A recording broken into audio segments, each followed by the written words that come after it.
അതായത് മെഡിക്കൽ കോളേജുകളെ തകർക്കുക, അതിനുശേഷം സ്വകാര്യ ആശുപത്രികളെ പ്രൊമോട്ട് ചെയ്യുക.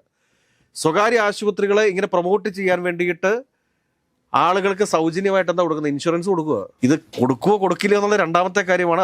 UDF അധികാരത്തിൽ വരുമോ വരില്ലയോ എന്നുള്ള രണ്ടാമത്തെ കാര്യമാണ്. 25 ലക്ഷം രൂപയൊക്കെ ആവശ്യമുള്ള എന്ത് ട്രീറ്റ്മെൻ്റ് ആണ് ഒരു കുടുംബത്തിന് ആവശ്യമുള്ളത്? അപ്പോൾ ഇവരെന്തൊക്കെയായിരിക്കും പ്ലാൻ ചെയ്ത് വെച്ചിട്ടുണ്ടാവുക? എന്തൊക്കെ വൈറസുകൾ കേരളത്തിലേക്ക് ഇഞ്ചക്ട് ചെയ്യണമെന്ന് കൂടെ ഇനിയിപ്പോൾ ഇവർ ഡിസൈഡ് ചെയ്ത് വെച്ചിട്ടുണ്ടാവുമോ? പറയാൻ പറ്റത്തില്ല. കൊറോണ വൈറസിന്റെ സോഴ്സ് ചൈനയായിരുന്നല്ലോ. കാരണം പണത്തിന് വേണ്ടിയിട്ട് ഇവിടെ സമരം ചെയ്തു എന്നുള്ളത് യാഥാർത്ഥ്യമാണ്. അതുകൊണ്ട് തന്നെ നമുക്ക് പറയാൻ വേണ്ടിയിട്ട് സാധിക്കും, 25 ലക്ഷം രൂപയുടെ ആരോഗ്യ ഇൻഷുറൻസ് എന്ന് പറയുന്നത് UDF പ്രഖ്യാപിച്ചിട്ടുള്ളത് ഇവിടെയുള്ള മൾട്ടിനാഷണൽ ഹോസ്പിറ്റൽ മാനേജ്മെന്റുകൾക്ക് വേണ്ടിയിട്ടാണ്. അവരുടെ കൈകളിൽ നിന്ന് ആനുകൂല്യം കൈപ്പറ്റിയതിനു ശേഷമാണ് ഇതിന്റെ ബെനിഫിഷ്യറീസ് എന്ന് പറയുന്നത്, അതായത് ഈ ആരോഗ്യ ഇൻഷുറൻസ് പദ്ധതിയുടെ ബെനിഫിഷ്യറീസ് എന്ന് പറയുന്നത് ഇവിടുത്തെ സ്വകാര്യ മാനേജ്മെന്റ് ഹോസ്പിറ്റലുകളാണ്.